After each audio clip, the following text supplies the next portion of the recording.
God of holiness and grace, we know the words of your commandments. In our hearts, we know that following them makes life easier, not harder, fuller, and not more restricted. We know there is no God greater than you, yet we have made the silliest things our gods and have thrown our money and resources after them. As we offer our gifts this day, we are reminded that only you have given the gift of a Savior and the redemption of our rebellious lives. In Christ's name we trust and pray. Amen.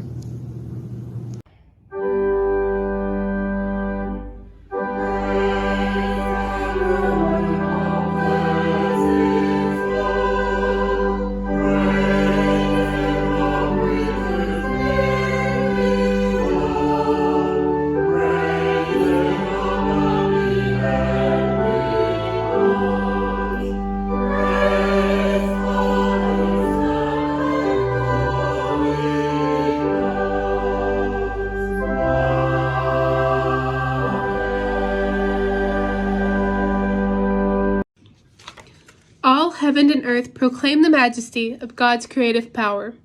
Praise God for the amazing and awesome beauty. God has given to us codes by which to live together in harmony and peace.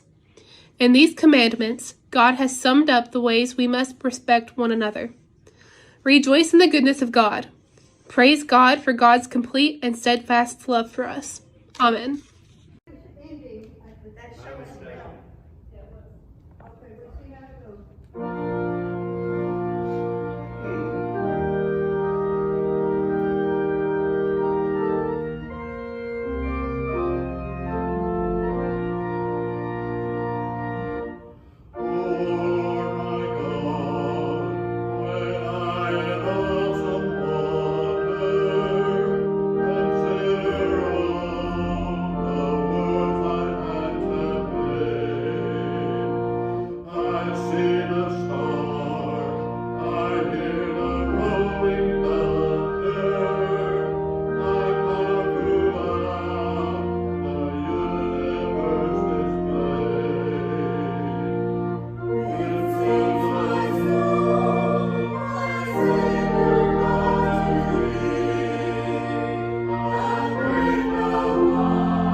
I invite you into this prayer of confession for the third Sunday of Lent to pray along with me by praying out loud wherever you are the words in bold. God gave us the covenant of the law to guide us and help us live with our neighbors in love. When we break God's law, we leave our neighbors hurt and bruised. God's law is a gift to us, showing us how to keep our part of the covenant. Even through old pain and wounds, may we embrace the new life that Christ can bring.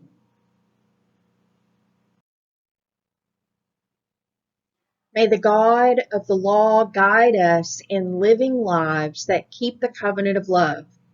May Christ's forgiveness grant us new life even when we break God's law. May the Holy Spirit of conviction lead us to confession and renewal. May we respond in love to the God of covenant and change. Lord, prepare me to be a sanctuary,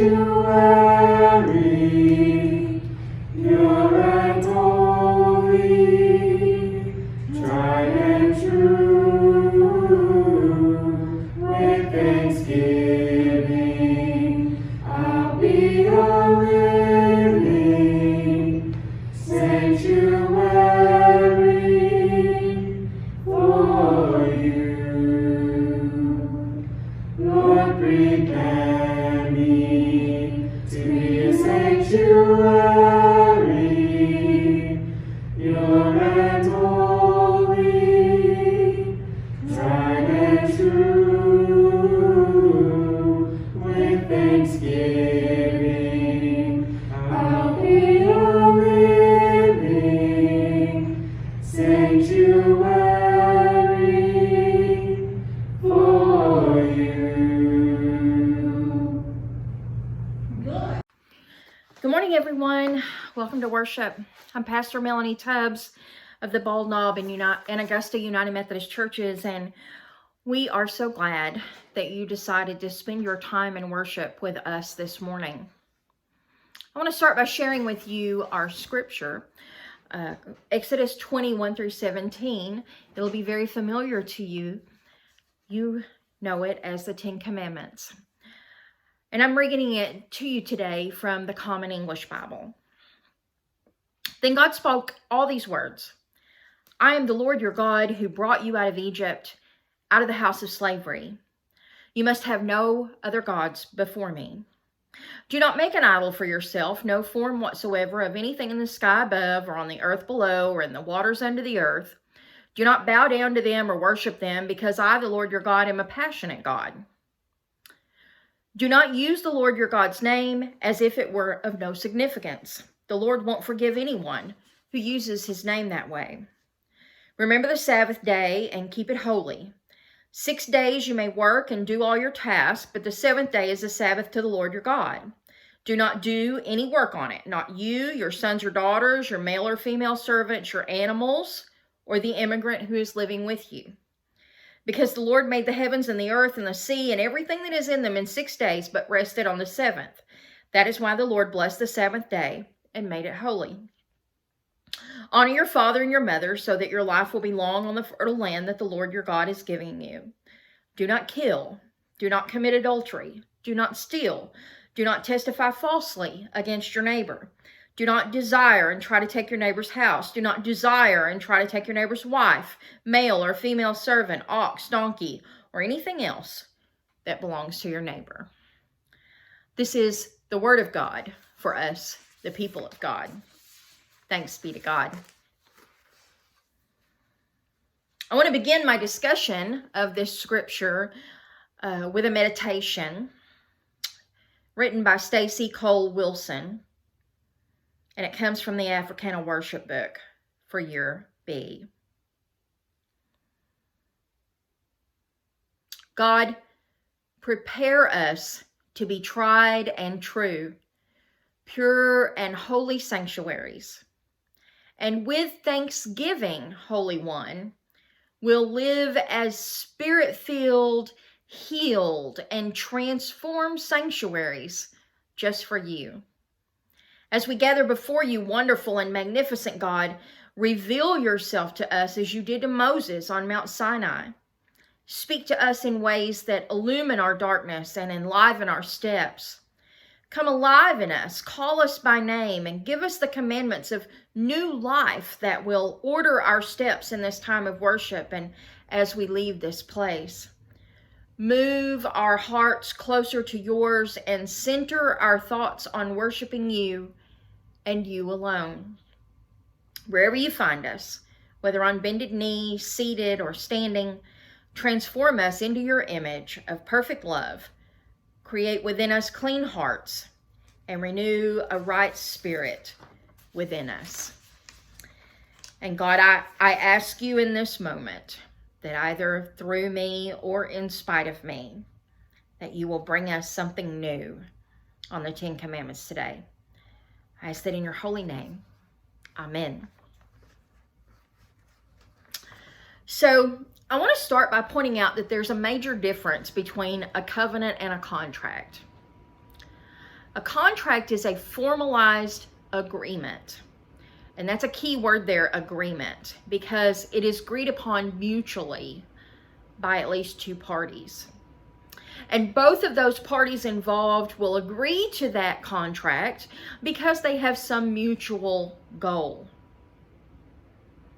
I sign a contract to buy a house because you want to sell the house to make money and I want to buy the house to live in, right? But typically in a contract, I want to get more out than I put in. So the person selling the house wants to get more for the house than they paid for it, so they make a profit. And the person buying the house wants to get a great deal so that when they go to sell it, they too can make a profit. And if either side defaults on the contract, then the contract is broken. And typically that means that both sides are released from it, right? But a covenant is different. In a covenant, one side's failure doesn't necessarily change the other side's commitment. A contract is governed by reason and rational thought, but a covenant should be governed by and ruled by the eternal rules of love. In the covenant that we talk about last week when we talked about Abraham, and this week when we look at the Ten Commandments, we have to remember that God chose them and God chose us, and our agreement to that isn't required. Now, we Methodists call that prevenient grace, right? God loves us whether we like it or not.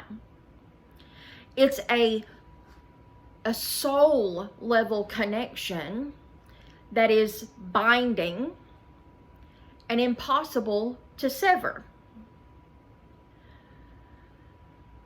Imperfection and failures and all those kinds of things, God expected that. God knows that we're not perfect. God knows that we're going to make mistakes. And yet God's love and grace endure no matter what. And so when we look at the Ten Commandments, we typically look at them and think, okay, these are the rules that we have to follow in order to be in covenant with God. But that's actually not true. That's not a good way to look at it. It's not a correct way to look at that, because we're in covenant with God forever, no matter what we do. And maybe where we mess up is because we want to look at the Ten Commandments as a set of rules about what we're not supposed to do or what we can't do. And I think maybe it might be better for us to look at the Ten Commandments instead as a list of things that if we live into our covenant, this is what the world would be. This is what would exist if we all live into this covenant that we're in with God. Now, I want to start by saying that you probably think I'm not talking to you, right? You got the 10, you got the big 10 rules down. This isn't hard. You don't murder people. Anybody going to wash some laundry later today? Do the dishes? Mow the lawn? Anybody need to go to work this afternoon?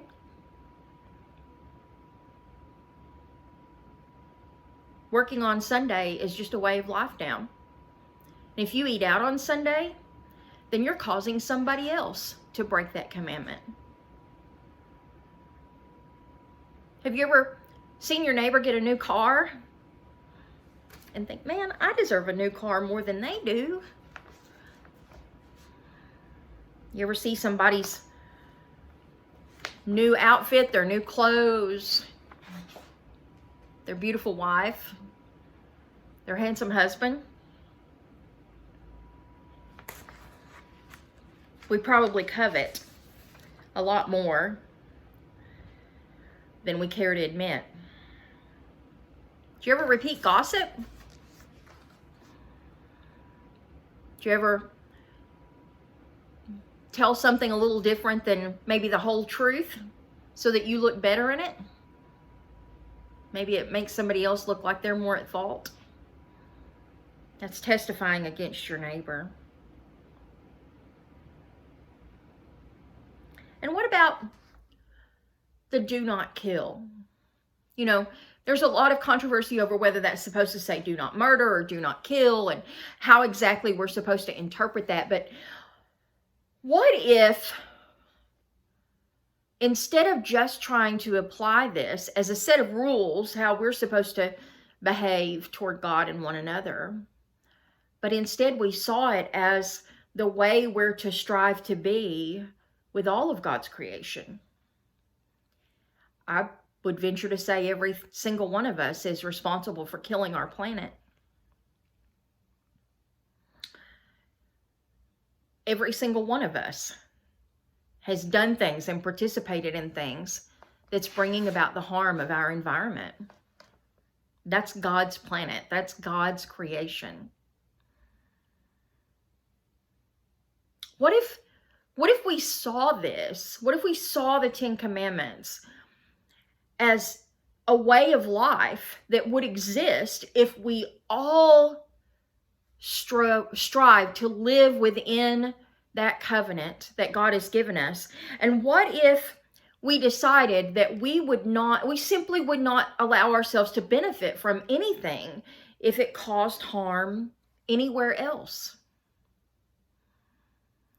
You know, people make fun of it, but you know, they talk about people as being radical or going over the top, but you know, it really is important to think about the things that you buy and where they come from. How much of the rainforest had to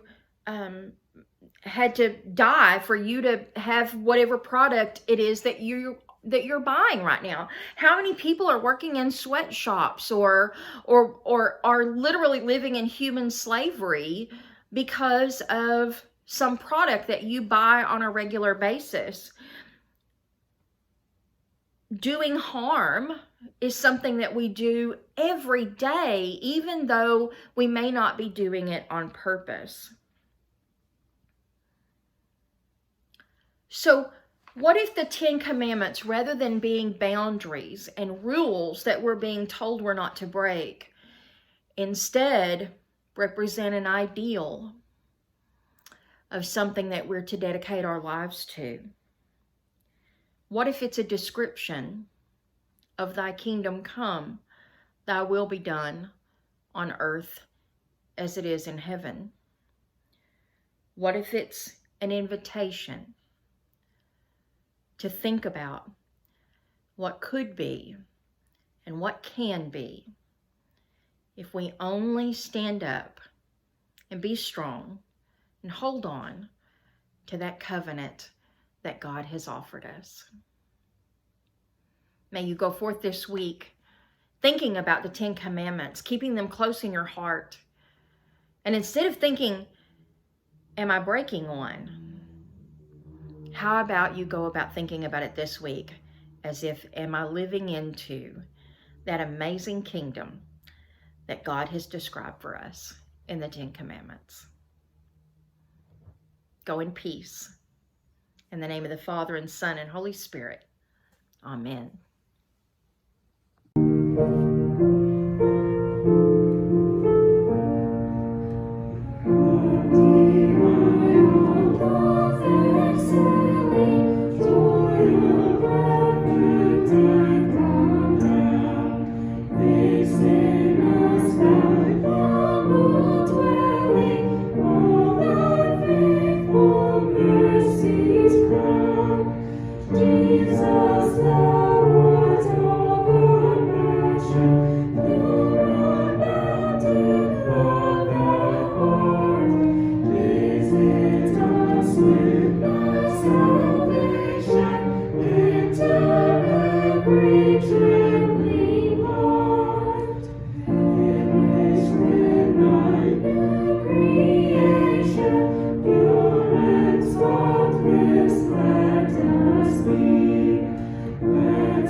We believe in one God, the Father, the Almighty, maker of heaven and earth, of all that is, seen and unseen.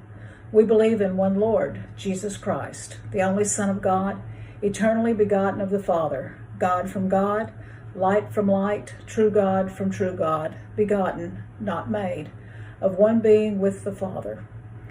For us and for our salvation, he came down from heaven, was incarnate of the Holy Spirit and the Virgin Mary, and became truly human. For our sake, he was crucified under Pontius Pilate. On the third day, he rose again in accordance with the Scriptures. He ascended into heaven and is seated at the right hand of the Father. He will come again in glory to judge the living and the dead, and his kingdom will have no end. We believe in the Holy Spirit, the Lord, the giver of life, who proceeds from the Father and the Son, who with the Father and the Son is worshipped and glorified, who has spoken through the prophets. We believe in the one holy Catholic and Apostolic Church. We acknowledge one baptism for the forgiveness of sins. We look for the resurrection of the dead and the life of the world to come. Amen.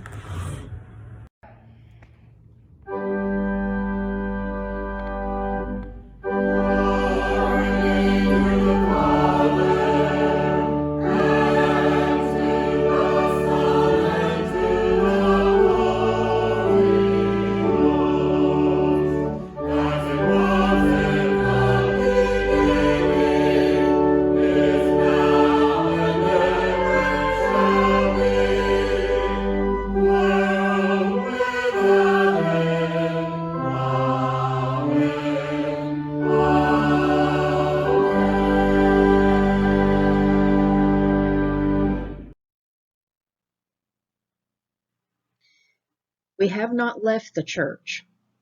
We are going forth to be the church. So go now to will and to work for God's purposes. Let the same mind be in you that was in Christ Jesus. Be filled with the same love and look to the interest of others. With reverence for God, work out your own salvation. And may God quench your thirst with love and consolation. May Christ Jesus strengthen you and encourage you. And may the Holy Spirit lead you on and make your joy complete. We go in peace to love and serve the Lord. In the name of the Father, and the Son, and the Holy Spirit. Amen. Surely the presence of the Lord is in this place. I can feel his mighty power and his grace. I can feel the angels' wings, I see glory on each face. Surely the presence of the Lord is in this place. Bye guys, love you.